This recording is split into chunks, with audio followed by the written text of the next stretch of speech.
Oke, kembali lagi di sini. Kemarin aku ada dapat pertanyaan, terutama tentang topik OSN tahun 2024. Jadi topik praktikum OSN 2024 salah satunya adalah tentang generation time dari mikrobiologi. Nah, pertanyaan yang aku dapetin adalah gimana sih cara kita ngitung generation time dari bakteri ini? Soal yang cukup umum untuk ditanyakan. Jadi, mari kita bahas hari ini. Sebelum kita bahas itu, kita coba mengerti dulu kira-kira kurva pertumbuhan dari bakteri itu gimana sih? Oke, ini ada kurva di mana sumbu X-nya ini adalah T. Jadi waktu yang berjalannya, waktunya aku nggak kasih satuan, pokoknya waktu. Dan N ini adalah jumlah dari bakterinya, gitu. Kita akan lihat kurva pertumbuhan bakteri itu kurang lebih bentuknya seperti ini. Nah, jadi kita ada 4 fase. Fase pertama kita bilang sebagai namanya lag. Jadi di lag ini kita bisa lihat ya, kalau pertumbuhannya itu agak lambat ya. Ini terjadi biasanya bakterinya tuh baru ditaruh di media baru. Jadi bakterinya tuh baru mulai membelah. Kalau di awal-awal kan dia membelahnya dikit ya jumlahnya. Jadi kita ngeliat pertumbuhannya itu sebagai pertumbuhan yang lambat. Kemudian kita ada pertumbuhan yang log atau eksponensial. Jadi di sini pertumbuhannya laju banget gitu. Sampai di satu titik kita ada fase namanya stat. Jadi yang ini yang mereka berhenti, ini kita bilang sebagai stat atau stationary. Jadi singkatan dari stationary.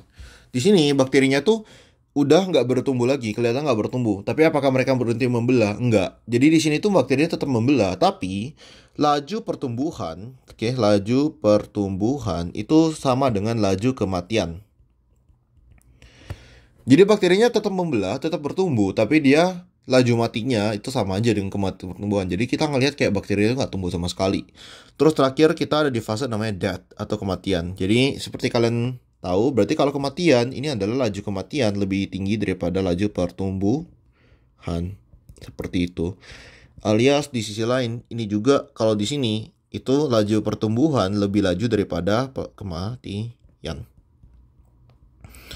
Kenapa ada fase kematian? Jadi di fase kematian ini artinya apa? Antara misal makanannya udah habis. Jadi di media itu kan ada makanan untuk bakterinya. Kalau makanannya udah habis ya tentu aja mereka nggak bisa tumbuh lagi kan, kayak gitu. Nah, jadi atau contoh lainnya adalah misal bakteri ini menghasilkan satu byproduct yang sifatnya beracun. Jadi kan setiap metabolisme itu ada byproductnya. Misal metabolisme protein, byproductnya adalah amonia atau kalau di manusia kan urea ya gitu. Nah, itu kan beracun ya. Kalau misalnya dia tertumpuk-tumpuk terus-menerus, ya bakterinya bakal mati juga gitu.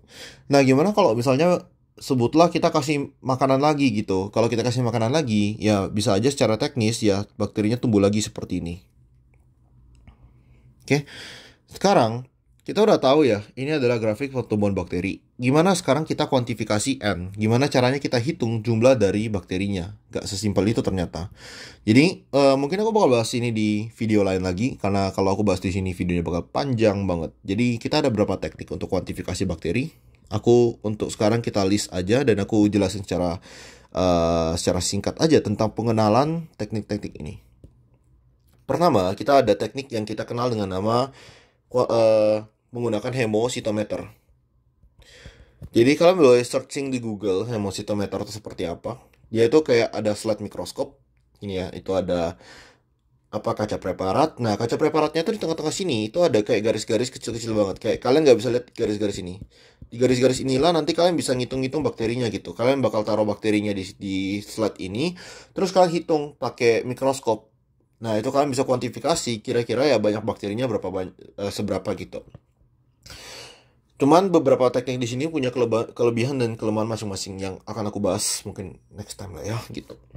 Kemudian kita ada menggunakan spektrofotometri di mana kita menghitung yang namanya turbiditas pada optical density 600 nanometer. Jadi kita ngitung turbiditas di OD optical density 600 nanometer. Apa sih turbiditas itu? Mungkin untuk kali ini aku bakal jelasin berdasarkan turbiditas saja ya. Ini kayak paling gampang. Jadi gini, bayangkan aku ada suatu larutan bakteri gitu ya. Tapi kayak bakterinya tuh nggak terlalu banyak lah ya. Ya udah, kayak bakterinya nggak terlalu banyak ya mungkin segini aja lah ya gitu. Jadi nggak terlalu keruh. Kalau bakterinya tambah banyak, maka kita expect bahwa larutan ini tuh tambah keruh. Ya nggak sih? Kan bakterinya tumbuh gitu, jadi makin keruh. Inilah yang namanya turbiditas, atau ya bahasa keren dari istilahnya kekeruhan gitu. Semakin keruh, semakin banyak bakterinya. Simple gitu. Kemudian terakhir yang teknik yang paling bagus, teknik yang standarnya gitu, kita namanya itu ya, menghitung namanya colony forming unit. Colony forming unit dari bakteri. Mungkin ini aku bakal bahas lain waktu lagi. Nggak sekarang, karena kalau aku bahas panjang banget. Oke. Jadi kita udah tahu teknik kuantifikasi bakteri dan teknik untuk tentang grafik pertumbuhan bakteri. Sekarang coba kita bahas tentang generation time bakteri. Oke, jadi misal aku kasih data ya, contohnya gitu. Jadi aku ada data di sini. Ini ada sumbu X-nya itu, sumbu Y-nya, sumbu X-nya waktu dalam satuan jam ya. Enaknya pakai jam aja contohnya. Sumbu Y-nya adalah optical density 600. Jadi hasil dari spektrofotometri tentang seberapa keruh sih gitunya, di si media bakterinya. Jadi optical density 600 ini sebagai aproksimasi bakterinya berapa banyak. Jadi misal kita di 0 jam, 3 jam, 6 gimana ya? Misal 0, 3, 6, 9, 12, 15, 18, 21. Mungkin aku coba tulis datanya dulu dan aku lanjut lagi. Oke, misal kita ada data sebagai berikut. Jadi ini ada ada waktunya dari setiap 3 jam diukur. Terus ini ada hasil dari spektrofotometri dari OD600. Biasanya aproksimasinya itu nilai 1 OD600 itu setara dengan 2 kali 10 pangkat 6 sel gitu. Ini aproksimasinya. Perhatikan bahwa nilai ini tuh kayak nggak pasti. Nilainya tuh nggak pasti. Biasanya tergantung soal dan tergantung standar. Nilainya pasti berbeda-beda. Kayak ini aku bikin nilai sembarangan ya. Jadi misal 1 OD itu sama dengan 2 pangkat kali 10 pangkat 6. Kalau kalian cari di Google 1 OD itu setara dengan berapa, kalian bakal dapetin bahwa ya hasilnya tuh akan berbeda-beda banget tergantung sumber gitu. Jadi ya take it with a grain of salt gitu, kayak ini nilai aku bikin aja. Nah, sekarang coba kita definisikan dulu gimana sih kurva pertumbuhan dari bakteri itu. Misal kita ada satu bakteri itu kan bakal membelah menjadi 2 sel kan, kayak gini. Jadi 2 sel. 2 sel kemudian dia akan membelah menjadi 4 sel. Gitu kan. Maka ini kita bisa bilang ini generasi 0, generasi 1, generasi 2. Jumlah bakterinya adalah 1, ke 2, ke 4. Seperti itu kan. Jadi kita bisa lihat bahwa pertumbuhan bakteri, kita bisa bilang ini ya, misal NT ini adalah jumlah bakteri pada titik waktu tertentu. N0 ini adalah jumlah bakteri awal. Kita kalikan dengan 2 dipangkatkan dengan N. Di mana N ini adalah jumlah pembelahan. 2, kenapa kok 2? Kenapa 2? Karena 2 ini adalah pembelahan bakteri. Bakteri kan sekali membelah kita anggap dia membelah jadi 2 kan. Maka coba kita lihat ya, misal di sini. Misal NT di sini coba kita bilang di sini sekarang T ini sebagai apa ya? T ini sebagai generasi dulu ya, misal. Jadi jumlah bakteri pada generasi kedua kita bandingkan dengan generasi 1. Generasi 1 berapa di sini? 1 ya. 1 kita kalikan dengan 2 dipangkat, misal kita mau taruh di generasi 2 berarti kan pangkat 2 gitu. 2 pangkat 2 4. Maka bakteri pada generasi kedua adalah 4 bakteri. Terus gimana kalau misalnya di awal aku nggak punya cuma 1 bakteri, misalnya aku punya 3 bakteri di awal. Makanya gampang aja. N-nya tinggal kita ganti dengan 3. Berarti 3 dikali 2 pangkat 2, 3 kali 4, 12 bakteri. Seperti itu. Jadi ya sekarang kita udah paham ya. Kita udah dapat nih di sini. Ini adalah rumus dari pertumbuhan bakteri. Nah, yang jadi masalah di sini, ini cuma berlaku kalau misalnya kamu tahu berapa banyak sih waktu yang dibutuhkan untuk bakteri itu membelah satu generasi. Jadi kayak berapa sih waktu yang dibutuhkan untuk satu bakteri jadi 2 bakteri gitu kan. Kita mau tahu waktunya ini. Masalahnya adalah kita nggak tahu hal itu. Nah, maka dari itu N di sini kita ganti sebagai berikut.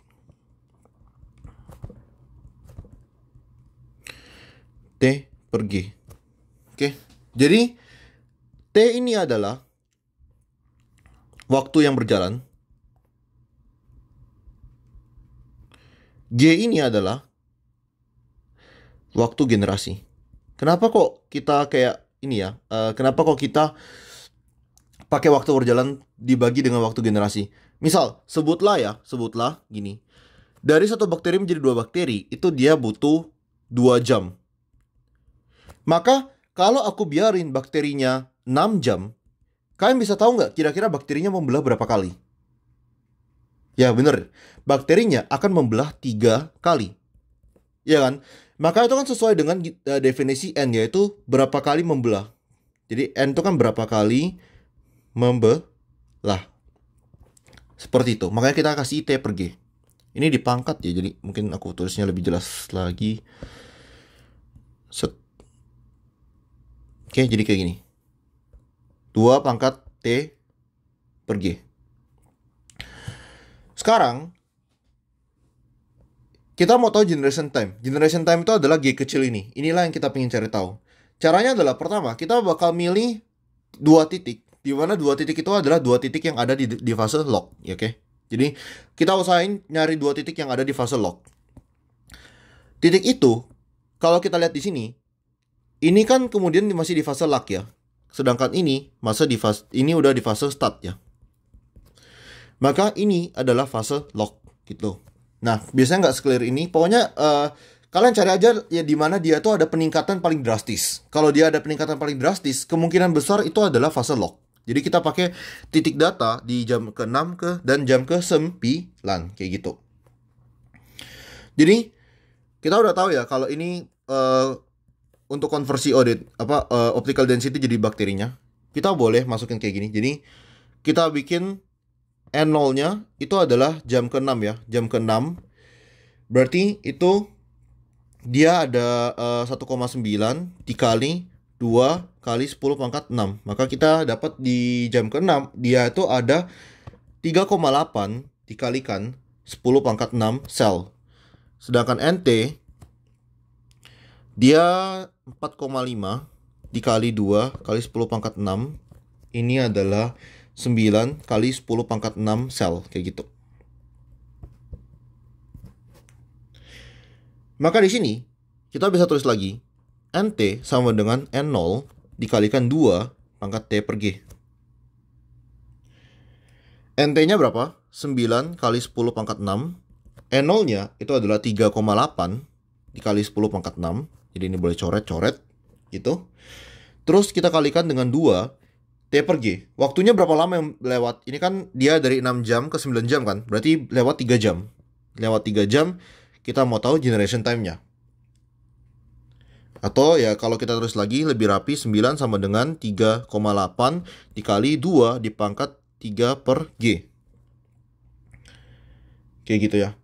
Ini mungkin kita 9 kita bagi dulu sama 3,8. Jadi 2,368 sama dengan 3 pangkat G. Nah di sini kita bisa pakai len. Jadi kalau kita kasih len di kedua sisi, jadi ini len dari 2,369 sama dengan len dari 23 per 9 per G gini. Ini kan kita bisa tulis lagi jadi kayak gini ya. Len dari 2369 sama dengan 3 per G. Jadi kan ini pangkatnya kita boleh keluarin ya. Pangkatnya kita boleh keluarin 3 per G dikalikan dengan len 2. Atau dalam kata lain, ya di sini G sama dengan 3 dikalikan dengan len 2 per len dari 2,369 kayak gitu. Maka generation time-nya sini kita dapat adalah 2,41 jam. Ini tinggal masukin di kalkulator. Jadi ini ya cara untuk kita dapat generation time. Maka di sini kita tahu bahwa setiap 2,41 jam bakteri ini dia membelah jadi 2 gitu. Alias dalam kalau kita bilang rumusnya maka generation time sama dengan waktu yang dilewati dikalikan dengan ln 2 per ln dari nt per n 0. Oke, jadi ini adalah rumus dari generation time bakteri. Baiklah, sekian video kali ini. Semoga membantu. Sampai ketemu di waktu lain.